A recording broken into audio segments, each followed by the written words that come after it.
Selamat malam Bapak Ibu, Saudara-saudara, para sobat dan anak tolan sekalian. Kita bertemu kembali dalam channel kita Lifelong Education, pendidikan sepanjang hayat. Pada malam hari ini kita akan mengupas tema yang menarik sekali, yaitu memahami kitab Wahyu. Wahyu adalah kitab terakhir dari Alkitab, kitab penutup dari seluruh Alkitab, dan juga kitab terakhir dari Perjanjian Baru, kitab yang ke-27 dari Perjanjian Baru. Nah, banyak orang pusing menghadapi kitab Wahyu. Biasanya menghadapi kitab Wahyu, Bapak Ibu, Saudara, para sobat dan anak tolan, ada dua sikap yang ekstrim. Ada sejenis orang yang melihat Wahyu begitu rumitnya, begitu susahnya, takut dan tidak mau mempelajari kitab Wahyu, ya karena sulit dimengerti. Sementara ekstrim berikutnya adalah ada orang yang gemar sekali kitab Wahyu, senang banget karena seru banget, dia pengen tahu banyak. Dia pengen tahu banyak. Bahkan saya pernah bertemu dengan satu orang, Bapak Ibu Saudara sekalian, seorang anak muda, bukan orang Kristen, tapi dia senang sekali dengan kitab Wahyu. Anak muda ini mengatakan, mengaku dirinya suka meramal, cari ramal, dan oleh karena itu dia senang sekali dengan kitab Wahyu. Bagi dia kitab Wahyu seperti kitab meramal. Nah, tentu sikap itu tidaklah benar. Oleh karena itu Bapak Ibu Saudara-saudara, para sobat dan anak tolan, dua sikap ekstrim tersebut terhadap kitab Wahyu harus kita hindari. Menganggap kitab Wahyu begitu rumitnya tak terpahami. Sebaliknya, yaitu mati-matian pengen banget melihat kitab Wahyu, memandang kitab Wahyu begitu tinggi. Ini juga sikap yang tidak benar. Nah, bagaimanapun kita harus sadar, kitab Wahyu ditulis oleh Yohanes di Pulau Patmos, dan kitab ini ditujukan dalam rangka penggembalaan, pelayanan pastoral. Ini harus kita camkan bersama. Oleh karena itu kitab Wahyu bersama dengan kitab-kitab lain itu adalah menjadi bagian dari kehidupan berjemaat, membimbing jemaat, bagian dari pelayanan pastoral. Nah, dalam pasal 1, pasal 2 kita tahu kitab Wahyu ditujukan pada 7 gereja yang berada lokasinya di Asia Kecil. Kepada 7 jemaat itulah kitab ini dikirimkan. Nah, kemudian di pasal 3 sampai pasal 22, pasal 3 sampai pasal 2 itu berisi nubuatan tentang masa depan. Dan memang rumit Bapak Ibu sekalian. Pasal 1 dan pasal 2 lebih mudah dimahami, sementara pasal 3 sampai dengan pasal terakhir pasal 22 lebih sulit untuk dipahami.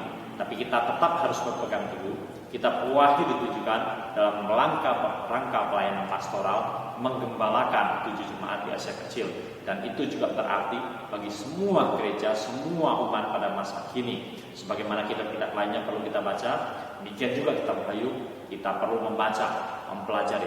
Ada hal-hal yang sulit, ya tidak apa. Ada hal-hal yang bisa dipahami, pegang baik-baik. Yang Bapak Ibu, Saudara-saudara, para sobat dan anak tolan sekalian, kitab Wahyu isinya berupa nubuatan, sebagian besar berupa nubuatan, yaitu nubuatan yang sifatnya apokaliptik. Apokaliptik artinya adalah membuka tabir tentang masa depan. Kalau kita tinggal dalam satu rumah, lalu ada jendela dan gorden, kita tidak tahu apa yang terjadi di luar sampai dengan kita membuka jendelanya atau membuka gordennya, maka terlihatlah di luar rumah kita itu sedang terjadi apa. Demikian halnya dengan Wahyu, kitab apokaliptik, membuka tabir tentang masa depan. Orang-orang jemaat bingung tentang masa depan, Yohanes memberitahukan pada mereka berdasarkan penglihatan yang diterima, dia catat, dia beritahukan pada mereka. Nah, repotnya adalah bahwa dalam kitab Wahyu itu, ketika Yohanes menguraikan hal itu, karena itu adalah penglihatan dan dia menuliskan sebagaimana yang dia lihat, dan penglihatannya memang penuh dengan simbol-simbol, penuh dengan pertanda-pertanda, penuh dengan bahasa-bahasa simbolik.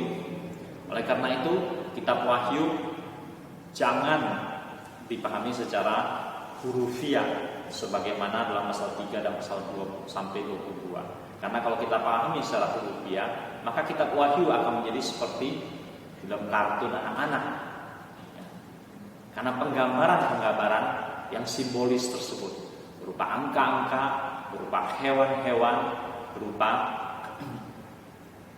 banyak hal-hal lainnya. Bahkan gambaran-gambaran tentang surga, tentang neraka, langit yang baru, bumi yang baru, dan dunia roh yang tak terucapkan oleh manusia, tak terpahami oleh manusia.